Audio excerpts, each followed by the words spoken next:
So James, tell me a little bit about yourself and how you got involved with Mind. So I got involved with Mind as a campaigner, in particular around eating disorders, because I've had an eating disorder since my teens. And I found it really difficult to be understood and to get any help. And I've had a very difficult relationship with my body and with food and exercise and eating. And Mind was a place that I felt heard and I felt really listened to, and like I could raise my voice and say, you know, this is something that other people need to hear about and other people need support like me. So explain to me the connection between mental health and eating disorders and why that's an important thing to campaign about. I think we need to hear more stories of people with eating disorders and all kinds of mental health problems that don't fit the stereotype, and that there isn't this one experience of mental health. There isn't this one way to feel better and to recover, and all kinds of different people can have mental health problems, including eating disorders. And there are lots of different things that help them to feel better in their bodies and in their minds. And I think there's a real link between how we feel in our bodies and our mental health. I spent a really long time trying to think my way into being better, and getting outside and finding enjoyable ways to be in my body is a real antidote to that suffering that I had when I had the eating disorder. So for people who are watching who might be in a similar position, what have you learned? What have been the most important things that might help other people as well? I think it's remembering that anybody's experience is real, because if you don't see yourself reflected in this stereotype, you can easily think that your problems aren't serious or that they're not real, and actually it might just look different for you, and that's a valid problem and it really deserves help. So I think that self-validation, that you're worth help and that there isn't this one size fits all, I think that's really important for everybody to remember, whether you're experiencing that yourself or you're trying to look out for somebody else. I think mental health and physical health are completely interconnected, and separating them out hasn't actually been that helpful for me.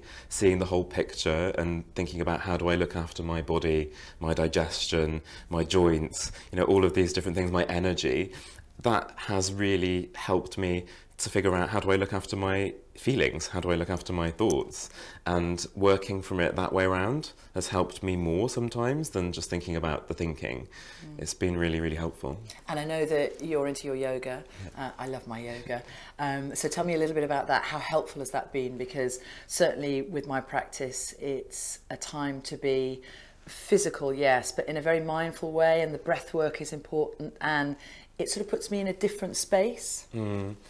I think I had a very difficult relationship with exercise and just being in my body when I was very unwell, and I could only experience my body through pain or through sort of difficult sensations. So like tough exercise, like extreme working out, that kind of thing, pushing yourself. Pushing myself to the absolute limit, and it was really unhealthy, but I couldn't see that at the time.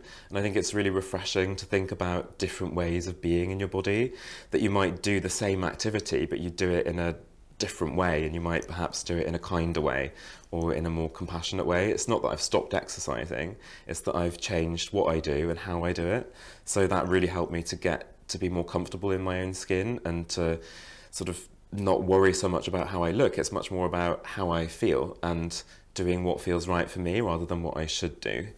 Now I like doing lots of stuff outside. I love walking outdoors. I like doing my qigong, my yoga. I really enjoy being in an outdoor environment when I'm doing those kind of, I call them healing exercises. I love it. I think it's very grounding for me personally, and I'm very easily distracted. I have ADHD and I also have autism, and I think the sort of physicality of feeling the actual ground beneath my feet, feeling the wind on my skin, that really helps me to be present. And there's something about that that really enriches my practices, whether it's going for a walk or making sure I have 5 minutes to walk to the park rather than be rushing here, there and everywhere, or teaching a yoga class outside for an hour. You know, it could be a little bit or it could be a lot, but it's that being in something that's a bit bigger than me and feeling sort of held by it and feeling part of it rather than feeling separate and sort of locked away in my head.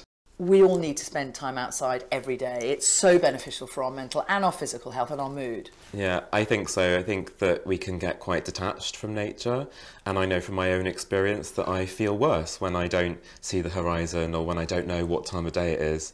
And being connected to the cycle of the day, the cycle of the year, that really is quite soothing for me and feels like an essential part of my day. And it can be 5 minutes. It doesn't have to be that you go on a big long walk every day or spend hours outside, you know, if it's pouring rain, but really finding a way to connect with nature, I think helps you to maybe be more at home with your own nature. Yeah, our whole body system operates in tune with nature, and if you cut that cord, if you're not in tune with nature, then not surprisingly the body starts to break down. And that's what I love about the yoga teachings, is that it's all about connection, and it's all about seeing yourself as, you know, not separate from other people or separate from nature, that you're part of it. And that's something that we should really listen to. I think it's a great source of wisdom for mental health. What do you think about the Hats for Minds campaign?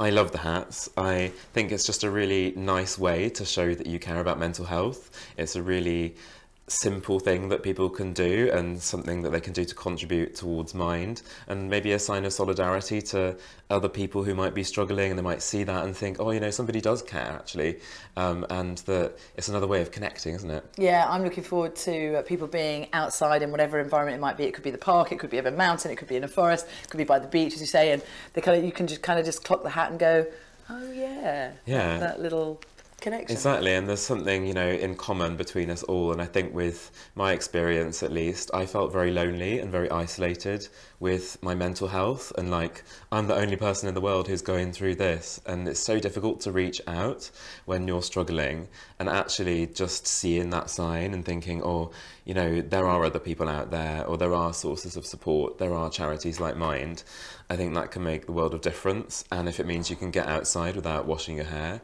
then I think that's a bonus. I hadn't thought about it like that, but you're completely right. James, it's been fantastic talking to you. Can we do some yoga soon? Yes, we must. Brilliant.